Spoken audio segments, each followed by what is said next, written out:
الحمدللہ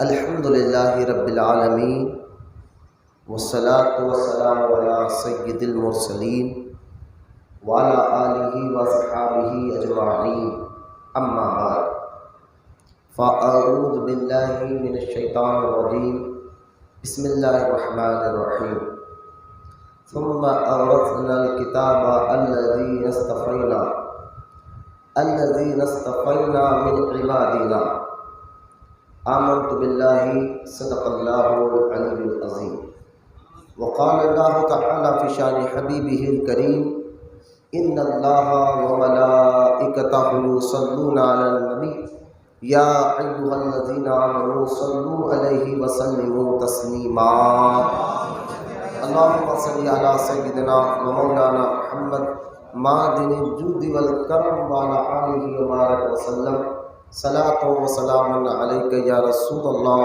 صلی اللہ تعالی علیہ وآلہ وصحبہ وسلم۔ معزز سامعین، خانقاہ محبوب اولیاء میں آنے والے تمام مرید اور متقین، السلام علیکم ورحمۃ اللہ وبرکاتہ۔ ماشاءاللہ کافی دیر سے آپ لوگ نعت خوان حضرات سے نعت پاک اور منقبت حضور مفتی اعظم ہند اور بالخصوص حضرت شمیم صاحب نے سرکار سیدنا حسن بن احمد شہید یمنی رحمۃ اللہ تعالی علیہ کے شان مبارکہ میں کچھ اشعار بھی اپنی طرف سے لکھ کر پیش کیے وہ سن رہے تھے۔ میں دعا کرتا اللہ تعالیٰ حضرت کو دونوں جہاں کی بھلائی عطا فرمائے۔ اور سید غوث رضا قادری صاحب کی ماشاءاللہ جو ہے نعت پاک جو حضور مفتی اعظم ہند کو بڑی پسند تھی وہ سماعت فرمائے، اور منقبت بھی آپ نے پڑھا۔ میں ان کے درخواست دعا کرتا ہوں کہ اللہ تعالیٰ حضور مفتی اعظم ہند کی عرس مبارکہ کے صدقے میں کی ہوئی پریشانیوں اور مصیبتوں کو ختم فرمائے، اور ان کو کے بھائی صاحب اللہ شفائے کاملہ عطا فرمائے۔ اب جناب جیلانی صاحب نے بھی ماشاءاللہ حضور مفتی اعظم ہند کا جو کلام انہوں نے پڑھا ہے، منقبت کے اشعار پڑھے ہیں، یقیناً میں یہی دل میں سارے کلام کہتا رہا حضور جو آپ کی شان میں جیلانی پڑھ رہے ہیں منقبت کے اشعار، بس آپ جو ہے غوث اعظم سے کہہ کر ان کو جلد سے جلد شفائے کاملہ اور عاجلہ عطا فرمائے۔ اللہ تعالیٰ ان کو صحت عطا فرمائے، دونوں جہاں کی بھلائی عطا فرمائے۔ کافی ذمہ داریاں ان کے اوپر ہوتے، اللہ سے دعا ہے کہ اللہ تعالیٰ حضور مفتی اعظم کو سے مبارک کے صدقے میں جیلانی میں آپ کو صحت و شفا عطا فرمائے۔ یہ چند باتیں سمجھ جانے کے بعد پھر ایک نعرہ لگا ہے، میں چاہتا ہوں اس کی بھی اصلاح کروں، کیونکہ جب کسی پیر سے محبت ہوتی ہے تو دل میں جو ہے دل ایک زمین ہے، اس زمین پر کرنیں آتی ہے ایمان کے، محبت کے، اس کرنوں سے کچھ اپنے آپ سے عشق کے کچھ سوالات ہوتے ہیں، اور اس کو تصوف میں غلبہ کہتے ہیں۔ جب کسی سے محبت ہو جاتی ہے اللہ رسول سے، تو دل کے اندر جو محبت کے جذبات ہوتے ہیں، جس سے محبت کرتے ہیں نا، ان کے لیے جو دلی جذبات ہوتے ہیں، اس جذبات کو غلبہ کہتے ہیں۔ کیا کہتے ہیں؟ غلبہ تصور میں۔ پھر وہ جذبات صحیح ہے یا غلط ہے، اس کی بھی اصلاح کرنا پیر کی ذمہ داری ہوتی ہے۔ غلبہ جو آپ کے شوق، جو جذبے سے جو خیالات آپ کے ذہن میں آ رہے ہیں، یہ صحیح ہے یا غلط ہے، اس کی بھی اصلاح کرنا ایک استاد کی اور پیر و مرشد کی ذمہ داری ہوتی ہے، کیونکہ جو القابات جن بزرگان دین کو ہے وہ انہی کے ہیں۔ اب حیدرآباد دکن میں شہباز دکن کا یہ لقب حضور مجیب علی رضوی صاحب قبلہ رحمۃ اللہ تعالی علیہ کو ملا ہے، یہ انہی کے لیے زیبا دیتا ہے، یہ انہی کے لائق ہے اور انہی کے لیے زیبا دیتا ہے، میرے لیے نہیں۔ یہ آپ کا جذبہ تعلیم میں آپ کی اصلاح کرنا ضروری سمجھتا ہوں۔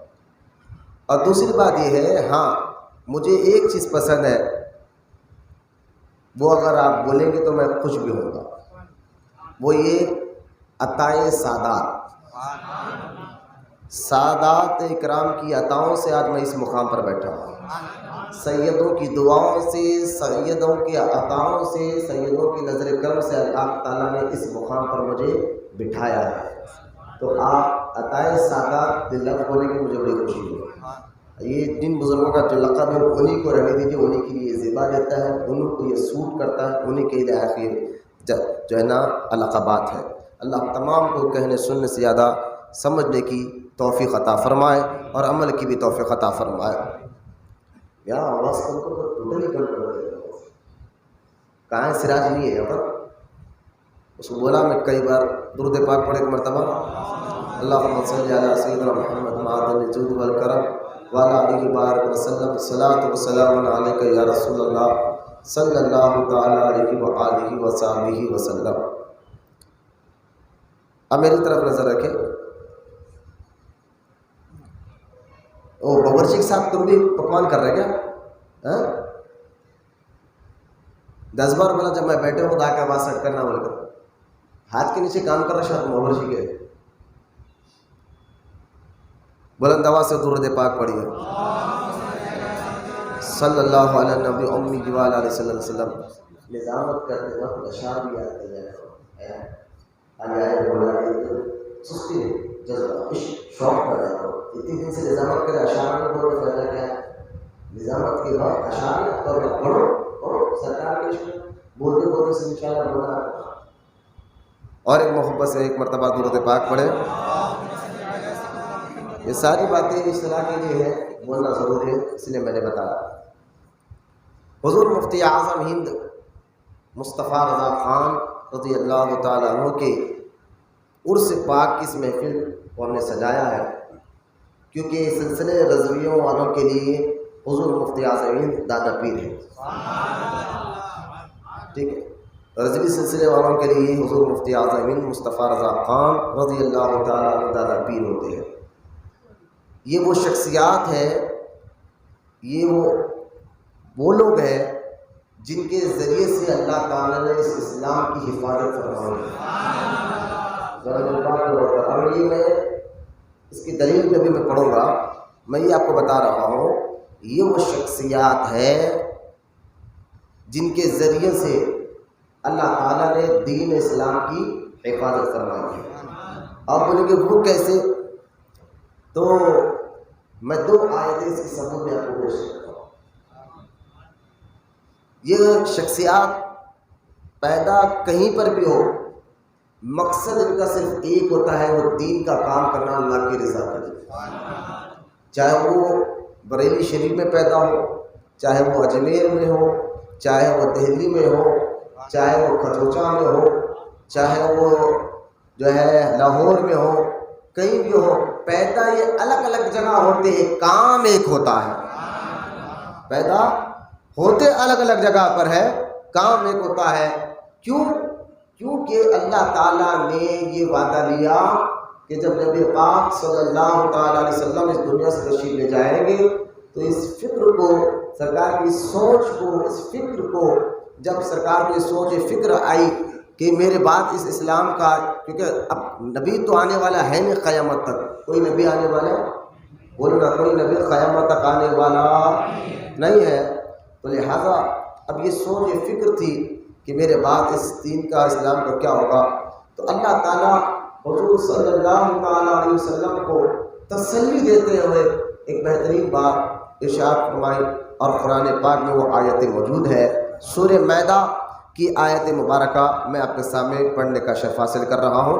ان آیتوں کے تحت مفتی اعظم ہند کو سمجھیں، بولے محمد صلی اللہ علیہ وسلم، ان آیتوں کے تحت حضور مفتی اعظم ہند کو سمجھیے۔ پہلے آپ کا ذہن بنا رہا ہوں بنیاد کہ میں یہ کہہ رہا ہوں، یہ وہ شخصیات ہے جن کے ذریعے سے اللہ تعالیٰ نے دین کی حفاظت فرمائی ہے، کیونکہ یہ دین قیامت تک رہنے والا ہے، اب کوئی نیا دین آنے والا نہیں ہے، کیونکہ اب نبوت کا دروازہ بند ہو گیا ہے، اب قیامت تک کوئی نبی نہیں آئے گا، اولیاء کرام آتے رہیں گے اور ان کے ذریعے سے اللہ تعالیٰ یہ دین اسلام کی حفاظت کرتے رہے گا۔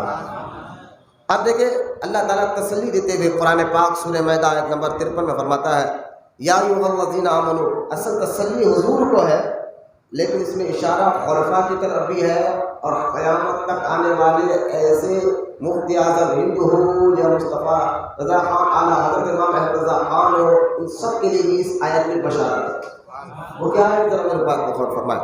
اللہ فرماتا ہے قرآن میں، سمجھ رہے نا میری بات کو؟ آپ بالکل توجہ سے سنیں، ان آیتوں کو ذہن میں رکھنا چاہیے۔ بدعقیدہ وہابیوں کا ایک چھوٹا بچہ بھی آیتیں پڑھ کر سنا رہا ہے، اور ہم سنی خالی جذبے میں اس لیے کہتا ہوں آپ یہاں آ رہے خانقاہ میں پیر کو خوش کرنے کے لیے نہیں، اللہ اور اس کے رسول کی رضا کے لیے آئیے۔ آپ وقت نکال رہے ہیں، شاید اتوار تک دیر تک آپ سوتے تھے ہوں گے، لہٰذا آپ جلدی آ رہے ہیں کیونکہ پیر ناراض نہ ہو جائے۔ اگر کسی کا یہ ذہن بنا ہوا ہے تو میں کہتا ہوں اب بھی فیض کا دروازہ بند ہے، کھلا نہیں، فیض کا دروازہ بند ہے۔ آپ کا آنا، وقت پر محفل سجانا، بیٹھنا، یہ ساری مقصد ہے۔ اگر آپ کی نیت یہ ہو کہ پیر ناراض نہ ہو جائے، دونوں بھائی چلنا پڑتا نہ تو باتیں کر دیتے، یہ سوچو فیض کا دروازہ بند ہے۔ آپ کی سوچ یہ ہو کہ اللہ کی رضا کے لیے میں یہ کام کر رہا ہوں، پیر کے ذریعے اللہ کو راضی کر رہا ہوں، یہ فکر اگر آپ پیدا ہو جائے تو انشاءاللہ فیض کا دروازہ کھلے گا بھی، اور دل بھی منور ہو جائے گا، دل بھی منور ہو جائے گا۔ تو لہٰذا اس سوچ کے ساتھ آپ بیٹھیں گے تو یہ باتیں خود بخود آپ کے ذہنوں میں اللہ تعالیٰ اتارے گا۔ بعض لوگ میں بیان بھی یاد نہیں رہتا، اتنے سال سے بیٹھے کچھ سمجھ نہیں آتا، نہ بیٹھنے کا طریقہ، تو اصل میں آپ نے اس جذبے سے بیٹھا نہیں، وہ شوق بتایا نہیں، وہ فکر بتائی نہیں۔ اگر وہ جذبہ، وہ شوق، وہ فکر لے کر اگر آپ بیٹھتے جو رہنا چاہیے تو انشاءاللہ آپ کی زندگیوں میں یقیناً انقلاب آئے گا، آپ کی مزاج تبدیل ہوگی، آپ کی سوچ تبدیل ہوگی، آپ کی فکر تبدیل ہوگی، وہ فکر آئے گی جو فکر اعلیٰ حضرت آپ کو دینا چاہ رہے ہیں۔ شرط ہے کہ دل میں اخلاص ہو، ضروری ہے، بغیر اخلاص کے فیصلے نہیں ہوتا، یہ باتیں ذہنوں میں نہیں بیٹھتے۔ تو یہ سارا بیٹھنا، اتنی دیر سے آپ بیٹھیں گے صرف اللہ کی رضا کے لیے، یہ سوچ ہے تو انشاءاللہ جو بیان ہو رہا ہے نا وہ ساری باتیں دل میں بھی اترے گا اور دماغ میں بھی چھپ جائے گا، اور جو چیز نقش ہو جاتی ہے، چھپ جاتی ہے نا، وہ بھولا نہیں جاتی۔ تو لہٰذا کوئی کہے میں آؤ حضرت کے پاس، نہ تو تعویذ نہیں ملے گی، وہ نہیں ملے گی، میں کہتا ہوں پھر ابھی تک سمجھے نہیں بابا مقصد کیا ہے محفل سجا کر دیا، مقصد کیا ہے یہ سب آپ کو بلا کر بٹھانے کا؟ مقصد نہ ہاتھ چمانا ہے، نہ پیر پڑانا ہے، مقصد آپ کے ایمان اور عقیدے کو مضبوط کرنا ہے اور معرفت الہی آپ کو بتانا ہے۔ ارے معرفت ملے گی کیسے؟ ان بزرگوں کی یادوں سے ملے گی۔ اللہ کی پہچان ملے گی کیسے؟ ان بزرگوں کو سمجھنے سے ملے گی۔ جو بزرگوں کو سمجھ جاتا ہے وہ خدا کی معرفت اس کو مل جایا کرتی ہے۔ تو لہٰذا یہ ساری باتیں اپنے ذہنوں میں رکھ کر ان آیت پر آپ غور کریں کہ یہ اللہ والے کون ہیں، ان کی مزاج کیسی ہے، ان کی فکر کیسی ہے، ان کی سوچ کیسی ہے، ان کے بارے میں جب سرکار مدینہ علیہ السلام کو یہ فکر ہوئی، اللہ پاک نے سورہ مائدہ میں یہ آیت مبارکہ اتاری۔ اللہ پاک فرماتا ہے یا ایھا الذین آمنوا، اے ایمان والو، من یرتد منکم عن دینہ فسوف یأتی اللہ، تم میں سے جو کہیں ایمان لانے کے بعد دین سے پھر جائے گا، مرتد ہو جائے گا، کہ سرکار کہتا ہے اگر میں جب تک ظاہری زندگی میں رہوں، جب تک تو یہ مانیں گے، میرے جانے کے بعد اگر یہ اسلام سے پھر گئے، اسلام سے ہٹ گئے تو کیسا؟ تو اللہ تعالیٰ حضور کو تسلی دیتے ہوئے اس آیت میں خلفاء بھی مراد ہے، اس آیت مبارکہ میں اولیاء اللہ بھی مراد ہے، رسول اللہ۔ تو اللہ فرمایا اے ایمان والو، ایمان لانے کے بعد اگر تم پھر جاؤ گے، دین سے پھر جاؤ گے، تو اللہ فرماتا ہے فَسَوْفَ يَأْتِ اللَّهُ بِقَوْمٍ، پھر اللہ ایک قوم کو لائے گا۔ اگر تم ایمان لانے کے بعد دین سے پھر جاؤ گے تو پھر اللہ تعالیٰ تمہیں قوم کو لائے گا۔ وہ قوم کون ہوگی؟ اللہ فرماتا يُحِبُّهُمْ وَيُحِبُّونَ، وہ اللہ سے محبت کریں گے اور اللہ بھی ان سے محبت کرے گا۔ بولو نا سبحان اللہ۔ وہ اللہ سے محبت کریں گے، اللہ بھی ان سے محبت کرے گا۔ اور آگے فرماتا ہے اللہ پاک أَذِلَّةٍ عَلَى الْمُؤْمِنِينَ، اور وہ مسلمانوں پر نرم دل ہوں گے، أَعِزَّةٍ عَلَى الْكَافِرِينَ، اور کافروں پر بڑا سخت ہوں گے۔ اب غور کریں، اگر تم لوگ ایمان لانے کے بعد مرتد ہو جاؤ گے پھر اللہ تمہارے اندر ایک ایسی قوم کو لائے گا جن سے اللہ بھی محبت کرتا ہے، وہ بھی اللہ سے محبت کرتے ہیں، پھر وہ ایمان والوں پر نرم ہوگے اور کافروں پر سخت ہوگے۔ پھر اللہ آگے کیا فرماتا ہے، یجاہدون فی سبیل اللہ، اور اللہ کی راہ میں لڑیں گے۔ ولا، اب یہ آیت دیکھیں، اسی آیت کے تحت اعلیٰ حضرت کو سمجھنا ہے، اسی آیت کے تحت مفتی اعظم مصطفیٰ رضا خان کو سمجھنا ہے، اسی آیت کے تحت حضور تاج الشریعہ مفتی اختر رضا خان کو سمجھنا ہے۔ اب دیکھیں سارا ترجمہ آپ سمجھ گئے۔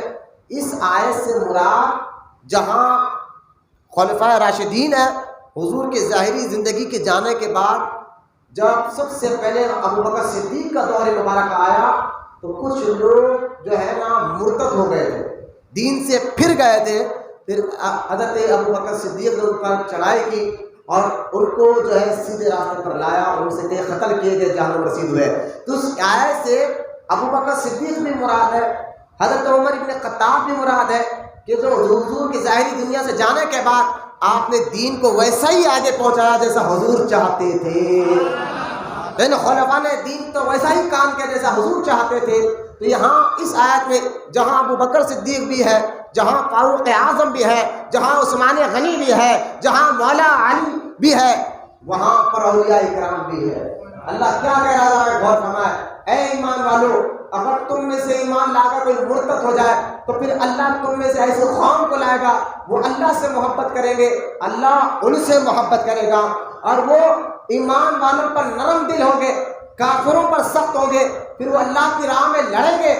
اب یہ آیت تک سمجھنے کے بعد آگے کا جو آیت میں پڑھنے جا رہا ہوں، اب اس کو سمجھے، یہ آیت کا ترجمہ بتاؤں گا پڑھ کر، اس آیت کو سمجھے اور مفتی اعظم ہند کو سمجھے۔ پھر اللہ فرماتا ہے ولا، آگے فرماتا ہے ولا یخافون لومۃ لائم، ولا یخافون لومۃ لائم۔ پھر اللہ فرماتا ہے یہ وہ لوگ ہو گئے وہ کسی ملامت کرنے والے کی بھی ملامت کی پرواہ نہیں کریں گے۔ بولنا سبحان اللہ۔ اور اعلیٰ حضرت نے بولنا نے کیا کہ اعلیٰ حضرت نے ایسا کر دیا، مفتی اعظم نے ایسا کر دیا، بولے دین کے کام کے لیے یہ وہ لوگ ہو گئے کسی ملامت کرنے والے کی بھی پرواہ نہیں کریں گے۔ سبحان اللہ۔ یہ آیت کو پڑھے اور مفتی اعظم کو سمجھے، یہ آیت کو پڑھے اعلیٰ حضرت کو سمجھے، یہ آیت کو پڑھے حضور تاج الشریعہ کو سمجھے۔ بولے محبت سے سبحان اللہ۔ دیکھیں یہ گھرانہ بریلی کا اعلیٰ حضرت کا گھرانہ آج بھی دیکھیں، حضور حضرت قبلہ جو ہے میرے آقا مولانا اسجد رضا صاحب قبلہ مقدس اللہ علی، آج بھی دیکھیں وہی کام کر رہے ہیں جو کام تاج الشریعہ نے کر بتایا، جو کام مفتی اعظم ہند نے کر بتایا، جو کام اعلیٰ حضرت نے کر بتایا۔ لوگ طرح طرح کی باتیں کر رہے ہیں، لیکن اللہ فرماتا ہے لوگ کچھ بھی کہیں یہ دین کا کام وہ کرتے رہیں گے، کسی ملامت کرنے والے کی ملامت کی پرواہ۔ بولے نا سبحان اللہ۔ سمجھ میں آئی؟ بہت نیچے اتر کر یہ آیتوں کا معنی آپ کو سمجھا رہا ہوں۔ ایک تو یہ آیت مبارکہ جہاں پتہ ہے کیا چلا کہ اللہ تعالیٰ ہر دور میں ایسے کچھ شخصیات کو پیدا کرتا ہے جن کے ذریعے سے دین کو غلبہ بھی ملتا ہے، جن کے ذریعے سے ایمان کی مضبوطی بھی ملتی ہے، جن کے ذریعے سے کفر کی جڑیں بھی کٹتی ہے، اور جن کے ذریعے سے وہ اللہ اس کے رسول سے ایسی محبت کرتے ہیں۔ اللہ فرماتا ہے یحبون و یحبون، اللہ ان سے محبت کرتا ہے، وہ اللہ سے محبت کرتے ہیں۔ بولو محبت سے سبحان اللہ۔ کوئی وہاں بھی کہے نا ہم اللہ سے محبت کرتے ہیں، میں نے کہا یہ آیت پڑھی کبھی تم نے؟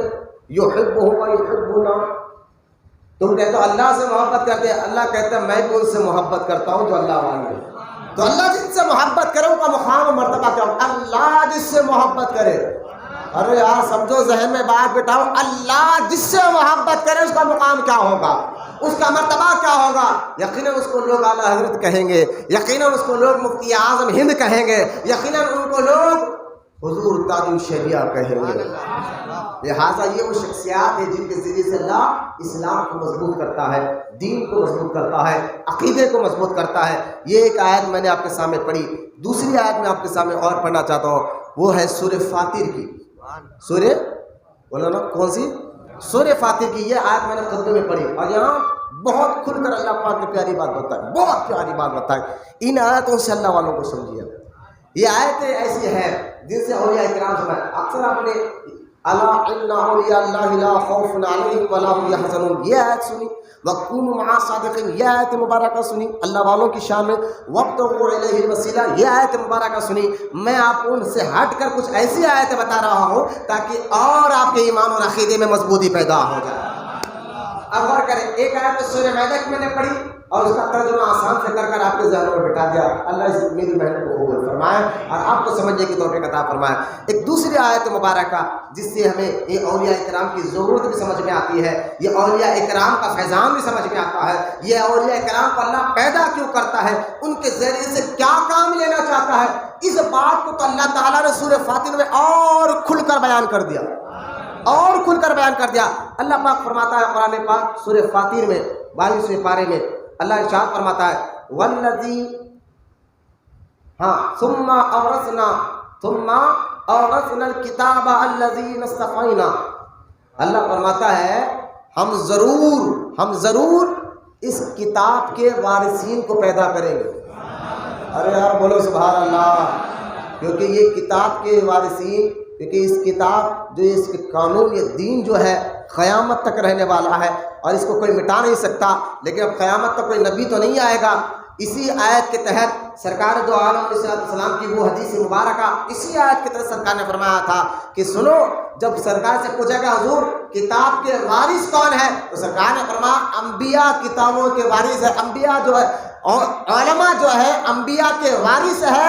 اللہ تعالیٰ جو نبیوں سے کام لیتا ہے وہی کام علماء اور اولیاء کرام سے لیتا ہے. بولنا سبحان اللہ.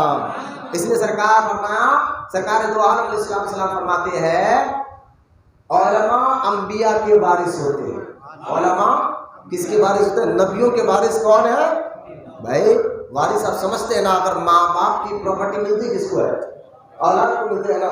لیکن نبی پراپرٹی نہیں چھوڑتا، علم چھوڑتا ہے. بولو نا سبحان اللہ. نبی کا علم تقسیم ہوتا ہے، پراپرٹی تقسیم نہیں ہوتی ہے. الگ مسئلہ میں سمجھاؤں گا، کیونکہ نبی زندہ ہے. پراپرٹی اس کی تقسیم ہے جو مردہ ہے، پراپرٹی اس کی تقسیم ہے جو مرنے کے بعد اس کے بیٹے تقسیم کرتے ہیں. نبی زندہ ہے، اسی لیے ان کی پراپرٹی تقسیم، ان کی دولت تقسیم. اس لیے باغ فطرت نہیں دیا منتظر دے. اس لیے جو ہے نا باغ فطرت کا جو باغ تھا نا کیوں نہیں دیا؟ اسی حدیث کے تحت کہ نبی دولت نہیں چھوڑتے، علم چھوڑتے. دولت تقسیم نہ ہوتی ہے، علم تقسیم ہوتا ہے. اس لیے آقا علیہ السلام کے جو باغ فطرت تھا ابو بکر نے دیا نہیں، اسی حدیث کے تحت اور سننا. اس لیے سرکار نے فرمایا کہ میرے جانے کے بعد میری بیویوں کا نکاح کسی غیر سے نہیں ہو سکتا. بھئی وہ اور عورتیں ہیں مسلمانوں کی جن کے شوہر کا انتقال ہو جائے، عدت گزارنے کے بعد وہ عورت دوسروں سے نکاح کر سکتی ہے، لیکن نبی کی مقدس بیویوں کا نکاح کسی اور سے نہیں ہو سکتا کیونکہ نبی زندہ ہے. مولانا محبت سے سبحان اللہ. اسی لیے دیکھیں یہ میں نے کہا یہ موضوع الگ ہو جائے گا. اللہ کیا فرما رہا ہے قرآن میں کہ ہم ضرور اس کتاب کے وارثوں کو پیدا کریں. مولانا سبحان اللہ. کیوں؟ کیونکہ اب قیامت تک تو نبی آنے والے نہیں ہے، لیکن یہ کتاب کا کام تو آگے بڑھانا ہے. یہ کام تو قرآن حدیث کا آگے بڑھا رہا ہے. تو اللہ فرماتا ہے ثم اورثنا الکتاب الذین اصطفینا من عبادنا. اللہ فرماتا ہے ضرور ہم اس کتاب کے وارث کو پیدا کریں گے. وہ کیوں؟ کیونکہ وہ اللہ کے چنے ہوئے بندے ہیں. مولانا محمد سے سبحان اللہ. وہ اللہ کے چنے ہوئے بندے ہیں. یہ دو آیت مبارکہ اب غور کریں. اب اس آیتوں کو ذہن میں رکھیں. پہلے سورہ مائدہ میں اللہ نے کیا فرمایا؟ یہ کسی ملامت کرنے والے کی ملامت کی پرواہ. اور یہاں فرما رہے اللہ پاک کہ یہ اللہ تعالیٰ نے ان کو چن لیا. کسے چنا ہے؟ اللہ والوں کس نے چنا ہے؟ کس نے چنا ہے؟ کیوں؟ کیونکہ وہ کتاب کے کام کو آگے بڑھائے، کتاب کے قرآن حدیث کے کام کو آگے بڑھائے. کیونکہ اب قیامت تک نبی آئے گا نہیں ہے، لہٰذا نبی کے علماء آتے رہیں گے. جو کام اللہ تعالیٰ نبیوں سے لیتا ہے وہ مصطفیٰ کے غلاموں سے لے رہا ہے. بولے محبت سے سبحان اللہ. یہ دو آیتوں کو سمجھنے کے بعد آگے بڑھے. اب سمجھ میں آئے گی کتنی پیاری بات اللہ پاک نے کھل کر بیان فرما دی. اب بھی اگر کوئی کہے کہ کیوں مرید پیر کی ضرورت ہے، کیوں جو ہے اولیاء اللہ کی ضرورت ہے، کیوں ہم ان کے ہاتھ میں ہاتھ دیں، کیوں مرید بنے، وجہ کیا ہے؟ میں نے کہا ان قرآن کی ان آیاتوں کا تم نے معنی نہیں سمجھا، اگر سمجھتا تو بولتا نہیں تھا۔ پہلے سمجھ جا کہ اللہ پاک سورہ مائدہ میں اور سورہ فاطر میں کیا کہہ رہا ہے، ان آیاتوں کو سمجھ، پھر تجھے ان بزرگانوں کی اہمیت سمجھ میں آئے گی، یہ اللہ والوں کا شان و مقام و مرتبہ سمجھ میں آئے گا۔ ان آیاتوں کو سمجھنے کے بعد آگے بڑھے۔ حضور مفتی اعظم ہند مصطفیٰ رضا خان رضی اللہ تعالیٰ عنہ، آپ بیٹے ہیں اعلیٰ حضرت امام اہل سنت امام احمد رضا خان رضی اللہ تعالیٰ عنہ، اور یہ گھرانہ ہی ایسا گھرانہ ہے کہ کسی کہنے والے نے کیا کہا کہ ایک طرف مفتی اعظم اور ایک طرف ہے حجت الاسلام، ایک طرف مفتی اعظم اور ایک طرف ہے حجت الاسلام، ایسا اونچا خاندان ہے احمد رضا خان کا، ایسا اونچا خاندان ہے احمد رضا خان کا۔ قیامت کے دن قدسی اگر پوچھے تو کس کا پیروکار ہے، یہ کلام لکھنے والوں کا تقلص تھا قدسی، وہ فرماتے ہیں قیامت کے دن قدسی اگر پوچھے تو کس کا پیروکار ہے، کر کے سر اونچا کہوں گا امام احمد رضا خان کا۔ بولنا سبحان اللہ، کر کے سر اونچا، کر کے سر اونچا کہوں گا امام احمد رضا خان کا۔ یقیناً اعلیٰ حضرت کو اگر سمجھنا ہے، ان کی لکھی ہوئی تحریر پڑھے، کتابیں پڑھے تو سمجھ میں آئے گا، اور ان کا پریکٹیکل عمل دیکھے سمجھ میں آئے گا کیسا اعلیٰ حضرت کا عشق ہے۔ خیر، اعلیٰ حضرت امام احمد رضا خان رضی اللہ تعالیٰ عنہ اپنے پیر و مرشد سیدی علی رسول رضی اللہ تعالیٰ عنہ کے عرس مبارکہ میں آپ بریلی سے ماہ راہ شریف تشریف لے گئے، وہاں گئے ہوئے تھے اعلیٰ حضرت، تشریف لے گئے، اور جب گئے تو سیدی علی رسول کے بیٹے دیکھیں ماہر راہ یہ اعلیٰ حضرت کا پیر گھرانہ، بریلی سے جب میں بریلی شریف گیا تھا مجھے معلوم ہوا بریلی سے یہ 150 کلومیٹر ہے، 100 یا 150 کلومیٹر ماہر شریف ہے۔ اور سنا مہرہ شریف کے نیچے گنبد کے نیچے اتنے اولیاء کرام کے مزارات ہیں، ان میں سے 7 بزرگ ایسے ہیں جو اپنے دور کے خطب رہے، اختاب رہے، اختاب۔ اولیاء کرام میں سب سے، میں کئی بار یہاں بیان کر چکا ہوں، اولیاء کرام میں سب سے اونچا مقام اختاب کا ہوتا ہے، خطب کا ہوتا ہے، اور یہ صرف ماہر راہ وہ بارگاہ ہے جہاں کہیں پر ایک قطب نظر آئے گا، کہیں پر ایک، لیکن بریلی کے پیر و مرشد اعلیٰ حضرت کے جو پیر و مرشد ہے ماہر شریف ایک ایسی بارگاہ ہے، ایسی درگاہ ہے جسے ایک گنبد کے نیچے 7 خطب آرام کر رہے ہیں، 7 خطب معاملے بات میں کہہ رہا ہوں، اولیاء کرام اونچا مقام جس کا اگر خطب ہوتا ہے، 7 خطب ایک گنبد کے نیچے اگر کہیں آرام کر رہے ہیں تو وہ ماہر ہیرا شریف ہے۔ بولنا سبحان اللہ، یہ سارے سید علی رسول بھی ہے۔ تو لہذا آپ اپنے پیر و مرشد کے عرس مبارکہ میں اعلیٰ حضرت گئے ہوئے تھے، جب عرس کی تقریب ہوئی، رات کا وقت تھا، تو آپ اپنے پیر زادے یعنی سید علی رسول کے بیٹے حضرت میرے آقا اور مولا حضرت سیدنا شیخ ابو احمد نوری رضی اللہ تعالیٰ عنہ ان سے بات کر رہے تھے۔ شیخ احمد نوری رضی اللہ عنہ سے بات کر رہے تھے، بات کرتے کرتے کافی رات ہوئی، اب دونوں اپنے اپنے حجرے میں آرام کرنے کے لیے چلے گئے، اور جب چلے گئے سوئے تو دونوں کو یعنی شیخ احمد نوری رضی اللہ تعالیٰ عنہ کو اور اعلیٰ حضرت کو دونوں کو ایک ہی خواب آیا۔ وہ خواب کیا تھا؟ کسی کہنے والے نے ندا دینے والے نے ندا دے کے کہا مبارک ہو آلو رحمان آ گیا ہے۔ اب یہ خواب اعلیٰ حضرت نے بھی دیکھا اور پیر زادے شیخ احمد نوری رضی اللہ تعالیٰ عنہ نے بھی دیکھا۔ اب جب دونوں خواب دیکھ کر فجر کا وقت تھا، مسجد کی طرف آ رہے ہیں، دونوں کا آمنا سامنا ہوا تو پیر زادے اعلیٰ حضرت کے بیٹے شیخ احمد نوری رضی اللہ تعالیٰ نے فرمایا اعلیٰ حضرت سے، احمد رضا مبارک ہو تمہارے گھر میں آلو رحمان آ گیا ہے۔ ابھی یہاں بریلی شریف میں ہے، مولانا سبحان اللہ، بریلی شریف میں ہے، مفتی اعظم ہند پیدا ہو رہے ہیں، 22 ذی الحجہ حج کا مہینہ تھا، 22 تاریخ ذی الحج کی تھی، ادھر پیدا ہو رہے ہیں فجر سے پہلے پہلے مفتی اعظم ہند مصطفیٰ رضا خان رحمۃ اللہ تعالیٰ علیہ، اور ادھر پیر و مرشد کو معلوم ہو رہا ہے، بولنا سبحان اللہ، ادھر پیر و مرشد کو معلوم ہو رہا ہے یہ شان ہے مصطفیٰ کے غلاموں کی، تو آقا کا عالم کیا ہوگا؟ یہ شان ہے مصطفیٰ کے غلاموں کی، آقا کا عالم کیا ہوگا؟ اچھا، مفتی اعظم ہند رحمۃ اللہ تعالیٰ علیہ کا نام جو غیبی طور پر رکھا گیا، جو اعلیٰ حضرت کے خواب میں بھی آیا، اور آپ کے پیر و مرشد یعنی مفتی اعظم کے پیر و مرشد حضرت شیخ احمد نوری رضی اللہ تعالیٰ عنہ کے بھی خواب میں آیا، وہ نام تھا آل الرحمان۔ آل الرحمان، بعض لوگ کہتے ہیں آل کہتے ہیں اولاد کو، رحمان کی اولاد، مانا یہ نہیں ہے۔ آل الرحمان کہ ماشاء اللہ رحمان کی اولاد، بھئی اللہ تو ہر عیب سے پاک ہے، اس کی کوئی اولاد نہیں، لم یلد ولم یولد، تو یہ آل الرحمان، تو اس کو سمجھنا ہے آل الرحمان کا معنی کیا ہے۔ آل یقیناً اولاد کو کہتے ہیں، لیکن آل الرحمان کا معنی کیا ہے، تو آپ کو لغت دیکھنی ہوگی، لغت میں اس کا معنی کوئی اور ہے۔ عرب میں سننا میری بات کو، عرب میں عربی لوگ جو ہے نا کسی نیک اللہ والوں کو دے کر کہتے تھے یہ آل الرحمان ہے، تو یہاں عرب کی لغت عربی ڈکشنری کے حساب سے آل الرحمان اس کو کہا جاتا ہے جس کو اپنی زبان میں اولیاء اللہ کہتے ہیں، مولانا محمد سے سبحان اللہ۔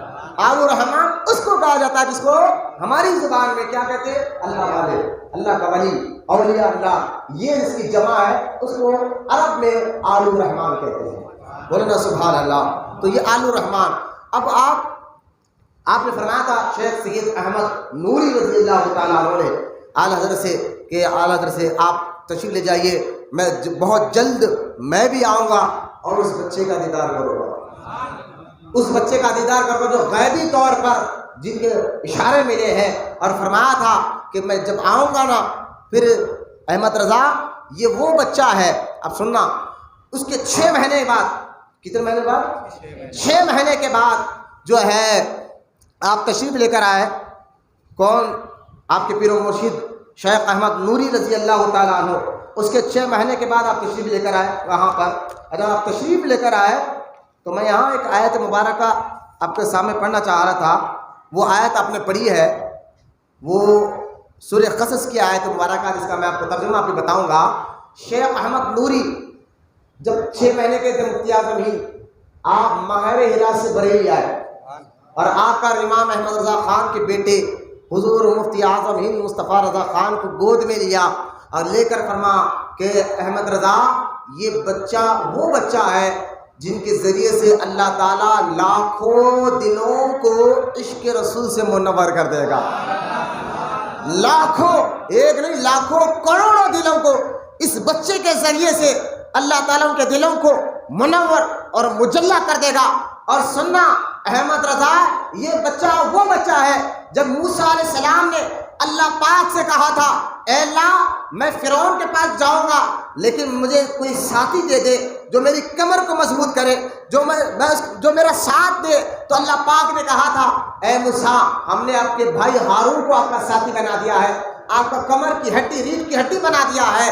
تو یہ آیت آپ کے پیر و مرشد پڑھ رہے ہیں اور پڑھ کر یہ کہتے ہیں کہ اے احمد رضا جس طرح اللہ تعالیٰ نے موسیٰ علیہ السلام کے بھائی کو کہا تھا اے ہارون کے ذریعے موسیٰ کی پیٹھ کو مضبوط کیا تھا، اسی طرح اللہ تعالیٰ تمہارے مشن کو، تمہاری فکر کو، تمہاری سوچ کو احمد رضا یہ بچہ سب سے آگے لے کر جائے گا۔ بولو محبت سے سبحان اللہ۔ یہ بچہ ہے نا سب سے آگے لے کر جائے گا۔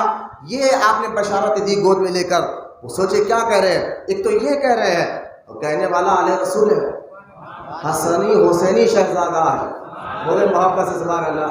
شیخ سید احمد نوری رضی اللہ تعالیٰ عنہ ہے، وہ کہہ رہے ہیں بشارتیں دیتے ہوئے، اور اس وقت مفتی اعظم کی عمر کتنے 6 مہینے کے، تاکہ آپ سو نہیں رہے سن رہے ہیں، میں بولتے رہوں گا، بولے کتنے مہینے کے تھے، اور کیا فرما رہے ہیں لاکھوں کروڑوں دلوں کو اللہ تعالیٰ ان کے ذریعے سے لوگوں کے دلوں کو منور کرے گا، مجلہ کرے گا۔ اور یہ وہ ہے جس طرح موسیٰ علیہ السلام کو مضبوط کرنے کے لیے ہارون دیا گیا تھا، اے احمد رضا تمہارے مشن کو آگے کرانے مضبوط بنانے کے لیے اللہ نے تمہیں اس بچے کو عطا فرمایا ہے جس کو دیا مصطفیٰ رضا خان. تو آپ نے فرمایا اور آگے فرمایا کہ سنو احمد رضا اس کی اتنی برکتیں ہیں اس لیے میں اس کا نام ابو البرکات رکھتا ہوں. مولانا سبحان اللہ خیب سے ملا آل الرحمان.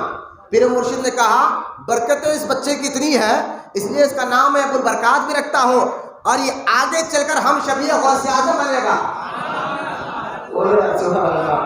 اس لیے اس کا نام ہے غلام محی الدین سبحانی بھی رکھتا ہوں. مولانا سبحان اللہ. یہ اعلیٰ حضرت نے اور جب اعلیٰ حضرت نے حقیقہ کرا تو ان کا نام برکت کے طور پر محمد رکھا, پکارنے کا نام مصطفیٰ رضا خان رکھا. اور جن ذات کے جس شخصیت کے جتنے نام زیادہ ہوتے ہیں سمجھ جاؤ اس کے اندر اتنے کمالات بھی زیادہ ہوتے ہیں. یہ بھی ایک مسئلہ ذہن میں رکھ لیا. جس ذات کے جتنے زیادہ نام ہوتے ہیں نا سمجھ جاؤ. اور ایسا نہیں ہے کہ ہم کسی کو بھی دیکھ کر ایک دوسرے پتھر کو دیکھ کر یہ بہادر آدمی ہے اور پہلوان کو کہے یہ چھو آدمی ہے. نہیں بھائی, جیسے یہ ہم رکھ لیتے ہیں لیکن جس کا نام اللہ والے رکھتے ہیں, جس کا نام قدرت رکھ دیتی ہے, جس کا نام اللہ اس کے رسول کی طرف سے غیبی طور پر رکھا جاتا ہے, جیسی ذات ہوتی ہے ایسا نام رکھا جاتا ہے. مولانا محمد صلی اللہ علیہ وسلم جیسی ذات ہوتی ہے ایسا نام رکھا جاتا ہے. انشاءاللہ اگر میلاد النبی کے مہینے میں زندگی رکھی تو آپ کو بتاؤں گا میرے آقا کے 1000 سے زیادہ نام ہیں. قاضی عیاش اپنے شفا میں 1000 نام گنا ہے میرے آقا کو. تو جس ذات کے جتنے نام ہوتے ہیں اتنے کمالات اس ذات میں ہوتے ہیں, اتنے خوبیاں اس ذات میں ہوتے ہیں. آپ دیکھیں آپ کا غیبی نام جو رکھا گیا آل الرحمان ہے, پیر مرشد نے کہا ابو البرکات بھی ہے, غلام محی الدین بھی ہے, اور آپ کا نام برکت کے طور پر محمد رکھا گیا, پکارنے کا نام مصطفیٰ رضا رکھا گیا, اور مشہور جو ہوا قدرت کی زبان سے وہ ہے مفتی اعظم ہند رحمۃ اللہ تعالی. یہ چھپ کے نہیں ملا ٹائٹل مفتی اعظم ہند کا لقب, چھپ کے نہیں ملا. یہ خوبی آپ میں تھی اور آپ اس لائق ہے تبھی یہ نام ملا ہے. میں آپ کو بتاؤں گا کہ اس نام کو مفتی اعظم کا اس نام مبارک کو پکارنے والے کیسے کیسے شخصیات ہیں, کیسے کیسے لوگ ہیں جو آپ کو مفتی اعظم ہند کہہ کر پکارا. اور پکارنے والے کوئی اور نہیں, اپنے وقت کی ہمالیہ تھی علم میں. ہمالیہ پہاڑ ہے نا سمجھانے کا کہہ رہا ہوں, اپنے وقت کے بڑے بڑے ہمالیہ تھے, یعنی علم کے اس اونچے مقام پر تھے کہ بڑے بڑے لوگوں کے علم کو دیکھ کر حیران ہوتے تھے, لیکن وہ علم کے پہاڑ جس کے آگے جھکتے تھے اس ذات کا نام مفتی اعظم ہند مصطفیٰ رضا خان ہے. ابھی میں انشاءاللہ یہ جذبات کی بات نہیں کر رہا ہوں, جذبے کی بات نہیں کر رہا ہوں, آگے بتاؤں گا. ابھی اعلیٰ حضرت امام احمد رضا خان رضی اللہ تعالیٰ عنہ کے 2 بیٹے, ایک بیٹے کا نام بڑے بیٹے کا نام حجت الاسلام مولانا حامد رضا خان رضی اللہ تعالیٰ. آپ جانتے ہیں مولانا حامد رضا خان یہ مفتی اعظم ہند کے بڑے بھائی ہیں اور اعلیٰ حضرت کے بیٹے ہیں. احمد رضا خان رضی اللہ تعالیٰ عنہ کے بیٹے ہیں اور اعلیٰ حضرت نے جو تربیت کی ہے اپنے بچوں کی, آپ اندازہ کریں آپ کے جو بڑے بھائی حجت الاسلام مولانا حامد رضا خان رضی اللہ تعالیٰ عنہ, کسی رامپور کے یو پی کے ایک وہابی نے آپ کو جو ہے نا چیلنج کر دیا کہ میں احمد رضا خان کے بیٹے سے مناظرے کا چیلنج کرتا ہوں, میرے اس چیلنج کو قبول کرے. تو آپ کے بڑے بیٹے مفتی کے بڑے بھائی حضور مولانا حامد رضا خان رضی اللہ تعالیٰ عنہ نے اس وہابی کے مناظرے کے چیلنج کو ایکسیپٹ کیا, اس جگہ پہنچے جہاں اس نے جگہ مقرر کی تھی. جب اس وہابی سے آپ کا آمنا سامنا ہوا تو اس وہابی نے کہا کہ ٹھیک ہے ہم مناظرہ کریں گے, اس کے لیے ایک شرط ہے. بولے شرط کیا ہے بتا. اس نے کہا مناظرہ ہوگا لیکن عربی زبان میں ہوگا. اس نے سمجھا یہ ہندوستان کے پلے بڑے ہیں, ان کو عربی کا آتی ہے, اور وہ جو تھا نا وہابی وہ عرب سے آیا تھا, عرب کے ڈالر پہ ٹکا تھا, ڈالروں سے پلا تھا, ریالوں سے پلا تھا, ریال سے ہی اس کا سارا گھر چلتا تھا. وہ عرب کے ریالوں پر نظر رکھتے ہیں, ہم عرب کے مکے مدینے والے آقا مصطفیٰ جانے پر نظر رکھے ہوئے. ان کو کیا معلوم تھا یہ کس شخصیت سے مناظرہ کرنے آیا ہے. وہ سمجھا میں تو عرب سے آیا ہوں, عربی اچھی جانتا ہوں, یہ تو ہندوستان کا ہندی آدمی ہے, اس کو عربی کیا آئے گی, پہلے اس میں اس کو چاک کر دوں گا. اس طرح کی وہ سوچ رہ کر کہا کہ مناظرہ ہوگا لیکن عربی میں ہوگا, یہ میری شرط ہے. حضور مفتی اعظم ہند کے بڑے بھائی مولانا حامد رضا خان رضی اللہ تعالیٰ عنہ فرماتے ٹھیک ہے لیکن میری بھی ایک شرط ہے. فرمایا آپ کی کیا شرط ہے؟ فرمایا ہوگا عربی میں لیکن ترنم کی زبان میں ہوگا، شاعری کی زبان میں ہوگا. تو بھی شاعری کہے گا، میں بھی شاعری، لیکن ہاں شاعری بھی ایسی شاعری، زبان تو عربی ہوگی لیکن اس شاعری میں کوئی نقطہ نہیں ہوگا، بغیر نقطے والی شاعری بولی جائے. آپ اپنے صاحب سے پوچھئے، یہ بچے کو سے پوچھئے، نقطے بغیر نقطے والی شاعری ہوگی، اس میں آپ کا میرا مقابلہ ہوگا. بغیر نقطے والی آپ نہیں سمجھے، میں آپ کو دیکھیے الف پر کوئی نقطہ ہے، باپ میں نقطہ ہے، تا پہ نقطہ ہے، جیم میں نقطہ ہے، لیکن ان عربی کے ان الفاظ میں وہ لفظ استعمال کرو جس پر نقطہ نہیں ہوگا. الف پر نقطہ، ہا پر نقطہ نہیں ہے نا، اس لیے دال پر نقطہ نہیں ہے، تو لہذا آپ فرماتے ہیں ایسے تا پر تو پر نقطہ، تے پر ہے تو پر نہیں ہے، تو لہذا آپ فرماتے ہیں حجت الاسلام ایسی بات جو ہے نا مناظرہ کرنا ہے وہ لفظ بول عربی میں جس لفظ پر نقطہ نہیں ہے، ایسی شاعری میں مناظرہ ہوگا. وہ کیا کر سکتا، وہاں سے فرار ہو گیا.